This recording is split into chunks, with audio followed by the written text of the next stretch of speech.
Video like जरूर कर लीजिए और ऐसे वीडियो लगातार फ्री में पाने के लिए चैनल को तुरंत सब्सक्राइब कर लीजिए और बेल आइकन को जरूर टैप कर लीजिए ताकि आगे भी सारे वीडियो आपको मिलते रहे। यूट्यूब में फॉलो करते हैं तो प्लीज ये वाला फ्री टेलीग्राम चैनल जरूर ज्वाइन कर लीजिएगा। सारे नोटिफिकेशन सारे अपडेट यहीं पे आते हैं, ध्यान रखिए। नमस्कार दोस्तों, उत्तर प्रदेश जीके के एक और वीडियो में आपका स्वागत है। तो आप देखिए, लेखपाल के लिए हम लोग संपूर्ण यूपी जीके कर रहे हैं। बहुत ही जल्द ये ख़त्म भी होने वाला है। इसके शायद ये नवा लेक्चर होगा। अगर नहीं देखें तो इससे पहले के भी देखिए, छोटे छोटे लेक्चर और पूरा यूपी जीके 20 नंबर का आप कवर कर ले जाएंगे। इसके बाद एमसीक्यू और पीवाईक्यू भी हम लोग करेंगे। ये नंबर पे कांटेक्ट करके आप हमारे पेड ग्रुप को ज्वाइन करके पूरी तैयारी लेखपाल की कर सकते हैं। पीसीएस आरओ यारो, हाई कोर्ट आरओ यारो, इन सब के बैचेस भी चल रहे हैं, एकदम फ्रेश बैचेस। उसको भी ज्वाइन करके आप तैयारी कर सकते हैं। जैसे आज का टॉपिक है प्रमुख नगरों के उपनाम।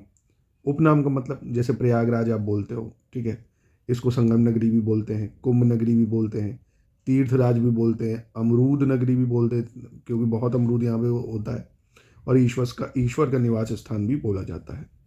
ऐसे प्रतापगढ़ को आंवला नगरी बोला जाता है, प्रतापगढ़ को आंवला नगरी। आमों का नगर मलिहाबाद को बोलते हैं, लखनऊ में मलिहाबाद को आमों का नगर। गोरखपुर को गोरखधाम है, नाथ नगर है, गीता प्रेस नगर है, ये बोलते हैं। कानपुर की बात करें तो यहाँ चर्म नगर, उद्योग नगर, पूर्वोत्तर भारत का मैनचेस्टर कहा जाता है। चर्म नगर, उद्योग नगर, पूर्वोत्तर भारत का मैनचेस्टर। गाजियाबाद, इसको छोटा दिल्ली और उद्योग नगरी भी बोलते हैं। गाजियाबाद को छोटा दिल्ली या उद्योग नगरी। नोएडा की बात करें तो नोएडा को बोलते हैं उत्तर प्रदेश का शो विंडो, उत्तर प्रदेश का शो विंडो। अयोध्या धाम, ये हमारा रामनगर है भाई, राम जन्मभूमि है, रामचरितमानस जन्मभूमि है। बैकुंठ कह सकते हो, अवध कह सकते हो, साकेत धाम कह सकते हो। फिर भागवत कथा सागर जो है, इसको शुक्रताल बोला जाता है। भागवत कथा सागर जो शुक्रताल है, इसको भागवत कथा सागर उपनाम था इसका। नैमिषारण्य जो है, इसका उपनाम था 88,000 ऋषियों की तपोभूमि, 30,000 तीर्थों का स्थान।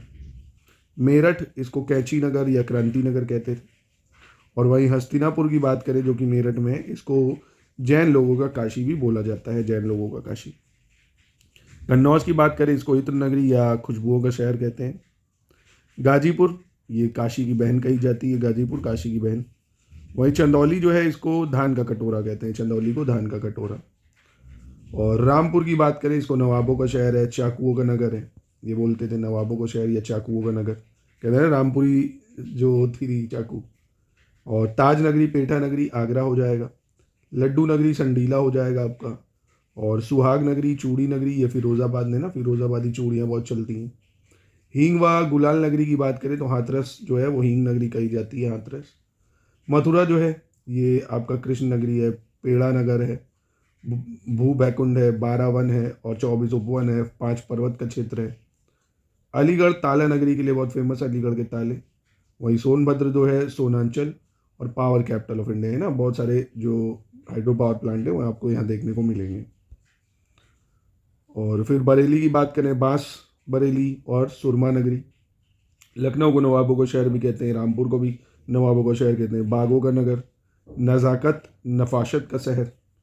और चरखारी कस्बा जो है ये बुंदेली कश्मीरी है, क्या है, बुंदेली कश्मीरी। गणेश बाग, ये मिनी खजुराहो कहा जाता है, गणेश बाग मिनी खजुराहो। मुरादाबाद, इसको पीतल नगरी या बर्तनों का शहर भी कहते हैं।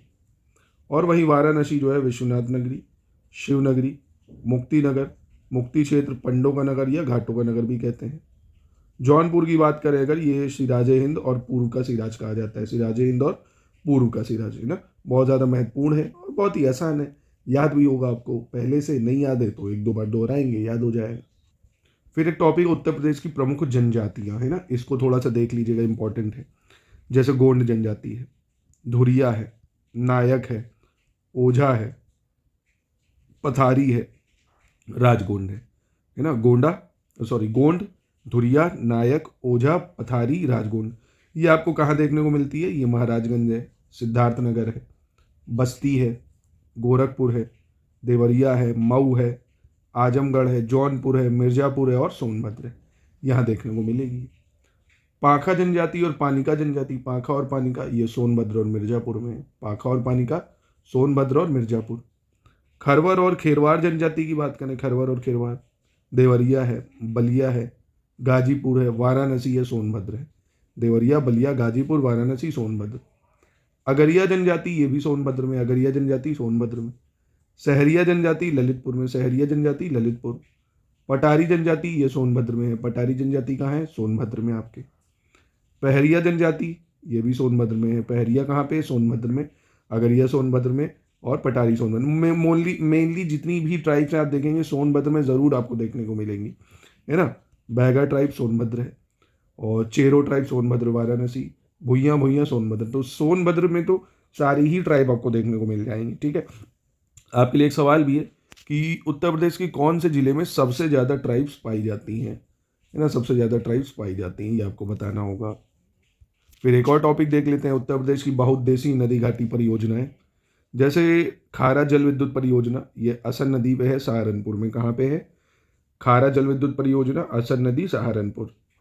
माता टीला जल विद्युत परियोजना बहुत इंपॉर्टेंट है, ये पिछले कई एग्जामों में पूछी गई है। बेतवा नदी पे है, ललितपुर में। बेतवा नदी, ललितपुर।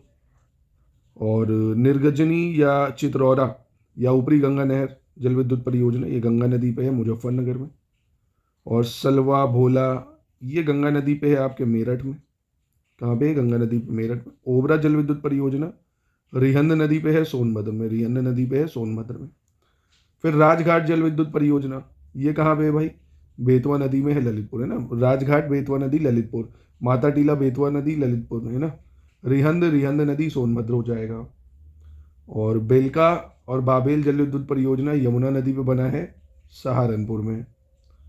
शीतला नदी की बात करें, शीतला जल विद्युत परियोजना बेतवा नदी पे बना हुआ है, झांसी में, ठीक है। बेतवा नदी पे बना हुआ है, झांसी में। तो ये मेनली आपको याद करना है, ठीक है। तो ये छोटे से टॉपिक थे जो आप 2-3 बार दोहराएंगे, याद हो जाएगा। अब उत्तर प्रदेश की जो प्रमुख बांध है उनको देख लेते हैं। जैसे शारदा बैराज है, शारदा बैराज लखीमपुर खीरी में है, शारदा नदी पे है। सुहेली बैराज, जो नाम है वही नदी है, समझ लो। आपको मेनली जिला याद रखना है, Sharda barrage Lakhimpur Kheri, Suheli barrage Lakhimpur. Rapti barrage, Rapti नदी श्रावस्ती में। राप्ती बैराज कहाँ है? राप्ती नदी श्रावस्ती में। फिर जिरगो बहुत इंपॉर्टेंट है, जिरगो जलाशय मिर्जापुर में है, जिरगो जलाशय। मूसा खंड बांध चंदौली में आपका, कर्मनाशा नदी पे। मूसा खंड बांध कहाँ है? चंदौली में है, कर्मनाशा नदी पे। कन्हार बांध की बात करें, ये भी सोनभद्र में है। कन्हार बांध सोनभद्र में है, कन्हार नदी पे। माता टीला परियोजना अभी ऊपर देखी थी, ललितपुर, बेतवा नदी। सपरार बांध झांसी में है, सपरार नदी, झांसी में है, सपरार नदी।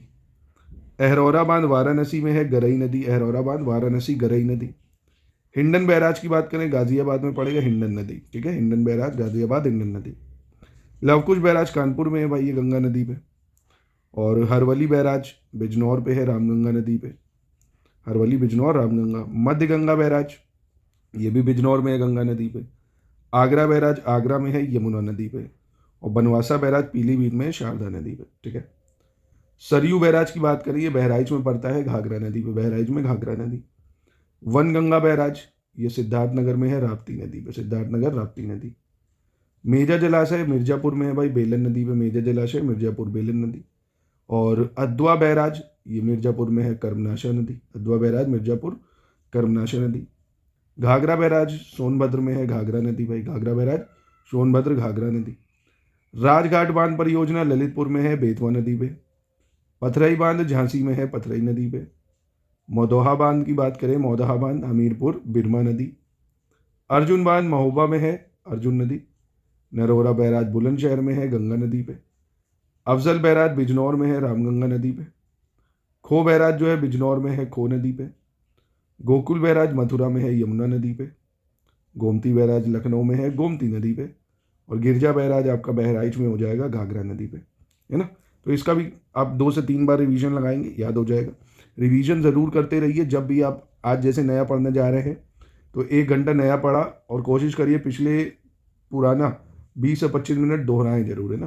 तो ऐसे करके जब 3 से 4 बार दोहरा लेंगे तो पक्का हो जाएगा दिमाग में, नहीं तो जब पढ़ोगे वो नया ही लगेगा, है ना। रिवीजन ज़रूर करते रहिए दोस्तों। चलिए मिलते हैं नेक्स्ट वीडियो में। बाकी ये कंटेंट आप लेना चाहते हैं तो आप इन नंबर पर कॉन्टैक्ट करके संपूर्ण तैयारी कर सकते हैं पूरा स्टडी मटेरियल के साथ।